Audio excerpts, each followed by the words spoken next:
नमस्कार. MPSC CDPO या पदासाठीचा जो पेपर 2 आहे, तिचे 100 प्रश्न 200 गुण असून 1 तासामध्ये सोडवायचा निगेटिव्ह सिस्टम सुद्धा आहे. तर त्याचा पूर्ण सिलेबस या ठिकाणी आपण पाहणार आहे. तुमच्याकडे जर हा नसेल तर हा व्हिडिओ सेव्ह करून ठेवा.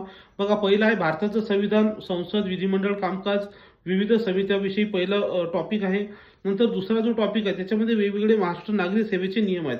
जसं की महाराष्ट्र नागरी सेवा साधारण अटी नियम 1980, नंतर महाराष्ट्र नागरी सेवा शिस्त व अपील नियम 1979, नंतर महाराष्ट्र नागरी सेवा वर्तणूक नियम 1979, नंतर महाराष्ट्र नागरी सेवा पदग्रहण अवधी, स्वेतर सेवा निलंबन काळातील जे काही प्राधान्य असतील तर त्याच्या संबंधी 1981, महाराष्ट्र नागरी रजा नियम 1981, वेतन निवृत्ती नियम 1982, नंतर अंश राशीकरण नियम 1984, महाराष्ट्र नागरी सेवा जो आहे प्रवास भत्ता नियम 1959, तसंच विभागीय चौकशी नियम पुस्तिका तर हे सुद्धा आहे.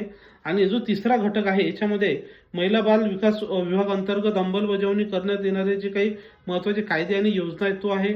नंतर आहे महाराष्ट्र राज्य बाल न्याय मुलांची काळजी आणि संरक्षण अधिनियम 2018.